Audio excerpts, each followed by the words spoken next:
Promoting on a radio station on your own. Think about how far you want to travel. If you only play in a certain area or stay close to home, it might be cheaper for you to handle your own radio promotion. Even though there are radio promotion companies in some parts of the country that only work in that area, most promotion companies work on national campaigns.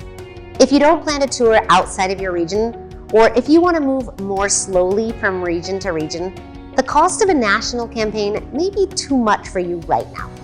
The money you spend on places you don't plan to visit will be lost. When touring is limited to one area, it's easier to choose tour cities and find the right radio stations as you need them, city by city. Then your costs are spread out over a longer time, and the necessary promo CDs are also spread out. You can pay attention to each city you want to visit. The most important thing for you to do is set aside time to send the promo CDs, call the station to make sure the CDs got there, and then call back at least once a week to see how much airplay the CD is getting. This is a big job that takes a lot of time. Hire a friend or a fan on a part-time basis. You can hire a friend or give the job to a fellow musician. Because this project takes a lot of time, you might want to hire someone for a few weeks at an hourly rate, which would cost much less than hiring a professional company. If they are well organized and nice on the phone, they can do most of what a professional company can do. The difference is the professional company already has a good name, and music directors at different stations will answer their calls. Your employee will have to put in some time to get to know the person first. On the other hand, you don't have to finish your campaign in a certain amount of time. As for set tour dates in those markets, you can focus on the cities that are most important to you. Make a promotion budget. Include money for promoting the recording in the budget. Set aside money for shipping, phone calls, promotional CDs, and packaging materials. Find out how many stations you're going to try to reach, and make sure that number is included in your first count for production. Most artists' budgets for making records don't include any extra money for promotion. Putting money aside to market the new CD will make it easier for you to get gigs and build a fan base. This, in turn, will help you get more bookings at venues you want and markets you want. Please note, no matter how big or small your radio promotion campaign is, the goal is to get people to know about you and your music. Do radio charts matter? Charts are used by national promotion companies to show how things are going. If you decide to run your own regional campaign, the number of stations that start playing the CD will be your benchmark.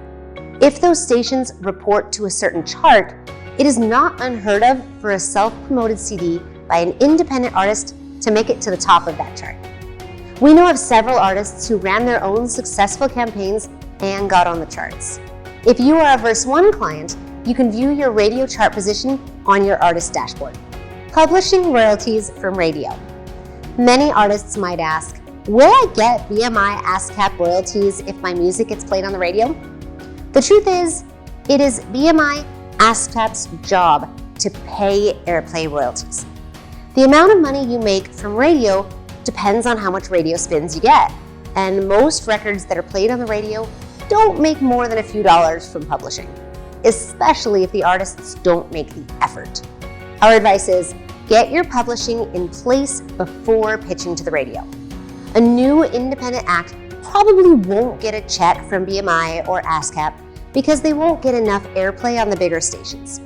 Using the numbers from BMI and ASCAP would show that each record gets $20. But what you don't see is that most of the money goes to less than 1% of all the records.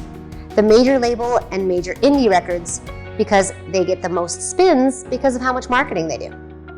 When it comes to commercial radio, even mid-size independents make more money from publishing than unknown independents do. If you are an independent artist with your first release, don't even bother with BMI or ASCAP. Instead, find paid gigs to play and sell your CDs there. Create a buzz around you and your songs, and go from there. How to submit music for review. Being noticed by music critics is a lot like trying to rob a bank, only it's usually a lot less lucrative. A positive review, however, is priceless. Is there a secret to getting reviewers interested in your product bundle? Make an effort to be cordial and polite. It may seem silly to state the obvious, but if you contact a potential reviewer demanding their submission's address because you are the best thing to happen to music since the microphone, and the reviewer would be insane to pass you up, you're likely to be disappointed with the response you receive. Keep initial correspondence brief and polite. Introduce yourself with a simple, "Hi, my name is so-and-so, and I'm hoping to get reviewed in your publication website." It would be much appreciated. If you could tell me where to mail my CD so that I might send it to you. The reviewer's response, whether via snail mail, electronic mail, or a website's feedback form, may take some time to arrive, but it will almost always be informative. As a final note on the topic of initial correspondence, please do not send an email including only your website address and the line, "Check this out." Very few reviewers bother to read such emails, and they may just delete them as soon as they are received. Presentation. Authors like to say, "Do not judge a book by its cover," but in the music industry, the reverse is the case. Most people will judge your release packaging by how well the disc itself is presented if it's a physical CD. In the digital world, your album art represents your CD, and a deliberate attempt at creating a captivating album cover is essential. The reviewer's first impressions of you will be based on that CD or album cover. It's often best to keep things simple, but don't send in a blank CD that has been written on with black marker. Your contact information should be added to your release insert and/or the cover. Make sure your contact information is easy to find no matter what you do. The insert doesn't have to be in color, but if possible, there should be one. The insert is the perfect place to put your contact information, credits. The reviewer is often interested in who did and wrote what, anecdotes, and other things that make you special and different from the other people the reviewer will be listening to. If you are submitting your release digitally, your metadata must be complete. Be patient.